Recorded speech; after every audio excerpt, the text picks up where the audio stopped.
Je voudrais d'abord féliciter donc l'ex-Africa pour ces 10 années et peut-être aussi souhaiter que l'ex-Africa ainsi que le reste des organisations de la société civile, c'est ça, puissent organiser davantage de débats de cette nature sur beaucoup d'autres thématiques parce que, après vous avoir entendu les uns et les autres, j'ai comme des réflexions personnelles qui me passent par la tête.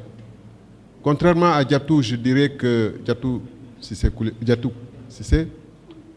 je voudrais dire que si on pousse effectivement la réflexion de dire que l'Afrique n'est pas mûre pour la démocratie, et on constate qu'il y a une maladie de la démocratie en Afrique, on pourrait aussi dire que l'Afrique n'est pas mûre pour les États modernes tels qu'on les connaît.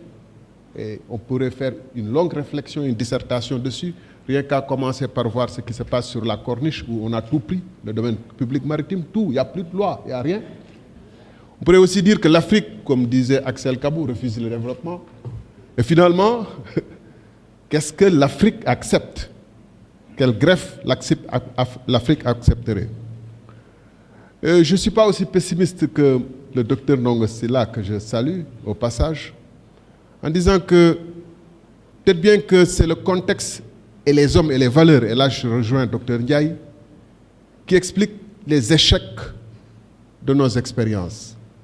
Je crois qu'il y a eu une forme de régression de l'expérience pluripartisane ou pluripartite, pour ne pas dire démocratique en Afrique.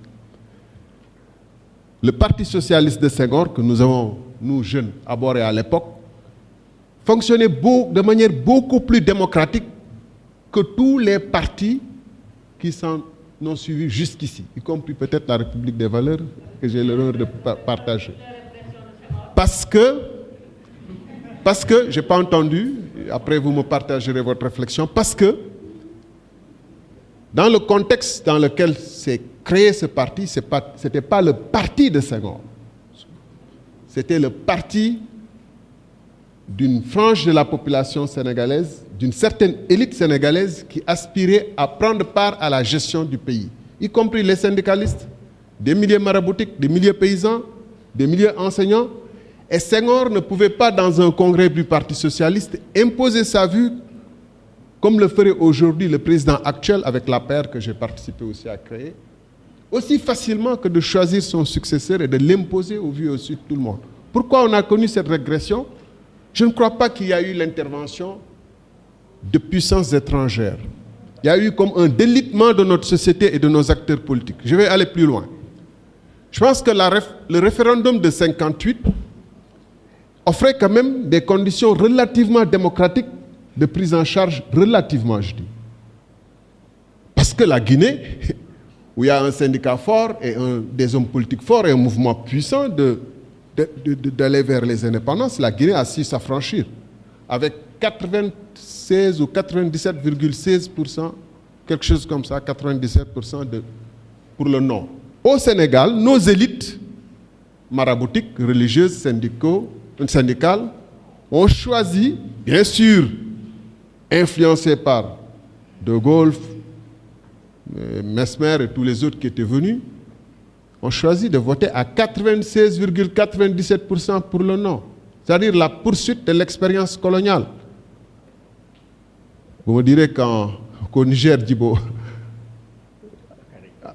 Bakary et les autres ont subi un coup d'État, mais il y avait quand même des conditions relativement, devons le dire, plus transparentes, pour ne pas dire plus démocratiques, parce que démocratie sous coloniale, c'est antinomique, relativement plus transparente d'organisation de ces échéances. Alors, depuis lors, on a connu, il faut le dire, un certain mouvement d'ascension vers le progrès, tiré par les syndicats, les partis politiques, et aussi l'éthique de certains hommes politiques. Je crois que les élections de 2000, doivent beaucoup à la participation de la presse, des syndicats, de la société civile, mais doit aussi à la vision d'un homme qui s'appelle Abdou Diouf, et que j'ai horreur de devoir donner l'impression de revenir et de flatter ce que j'ai à un moment donné déchiré. Je crois qu'il a une certaine grandeur et une certaine éthique. Et c'est là où on est d'accord que sans éthique, il n'y a pas de société qui vaille. Il a eu la grandeur d'accepter et de comprendre que l'ère du temps, c'est d'aller vers un certain progrès. Une constitution plus ouverte, un code électoral plus consensuel et plus démocratique, plus transparent, qui permettent une participation et surtout une liberté de presse beaucoup plus importante que dans beaucoup de pays, y compris en Europe et en Amérique, dans les Amériques. Et pour terminer, je ne voudrais pas trop être long. Finalement, la démocratie, moi je préférerais parler peut-être... La démocratie, ce n'est pas que les élections, on est bien d'accord. La démocratie, c'est des institutions importantes, mais comme vous l'avez dit pour le cas des États-Unis, pour Athènes, la démocratie, c'était quand même la pratique d'une certaine élite. Les esclavagistes américains ont exercé entre eux des règles qui ont fonctionné de manière quasiment admirable tant qu'on n'est pas des esclaves ou des Indiens, etc. Parce qu'ils avaient un certain sens de l'éthique, mais parce que aussi leur société et leur économie et l'environnement dans lequel ils se situaient commandaient de fonctionner de cette façon pour réguler entre eux et négocier entre eux, j'allais dire, le mot ne m'arrive pas à la tête, mais pour pouvoir construire les consensus qui permettent d'avancer sans recourir à la violence.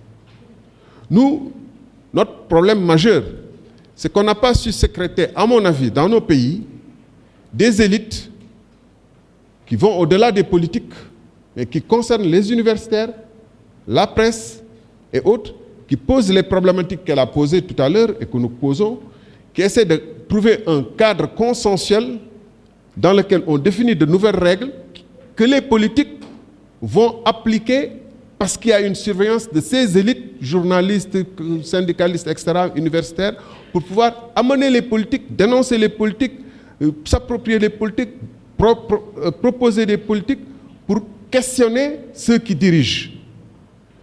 Et en l'absence de toute éthique, vraiment, je remercie beaucoup, c'est pourquoi nous, notre parti, je ne fais pas de la propagande, ça s'appelle République des valeurs. Je termine là-dessus, mais je disais à un ami universitaire hier, quand on ramène des questions essentielles qui touchent la société sénégalaise, sur lesquelles on devrait débattre, à des problèmes individuels, par exemple la question de nos ressources naturelles, lesquelles j'ai eu des problèmes avec On ramène ça, y compris des journalistes ramènent ça, et la plupart des journalistes ramènent ça à la question de savoir si Thierno Sall a démissionné ou s'il a été chassé. J'ai dit qu'au-delà du livre que j'ai proposé, il y a des choses qui sont dans les sites internet des ITIE, des ministères, qui disent de manière très claire comment on a été spolié de nos ressources et que la plupart des intellectuels, des journalistes, des universitaires, de la société civile se taisent et ne questionnent pas ces choses essentielles par lesquelles on est spolié et qui ramènent ça à une question entre deux personnes, deux individus, alors qu'il s'agit d'une question fondamentale sur le devenir de notre société. Donc ce n'est plus seulement les élites politiques qui sont en cause, c'est notre société qui est malade. Je vous remercie.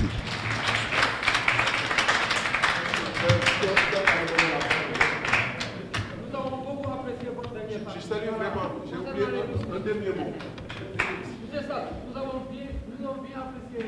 C'est pourquoi j'ai toujours, merci beaucoup, j'ai toujours plaisir à rencontrer le Premier ministre Mamadou Lamine Loum. Je ne fais pas dans la flagornerie, mais je voulais juste dire combien il est essentiel que la question des assises. Et on vous conjure de continuer à poser cette question, de construire un consensus auquel on adhérerait pour qu'ensemble, avec vous et les autres, on puisse surveiller ce qui se fera demain. Mais il est dommage que d'autres ne vous rejoignent pas, mais continuez, parce que c'est vous, avec l'équipe des assises, quand je dis vous, c'est tout le monde. Vraiment, on vous salue et on salue le travail. Merci.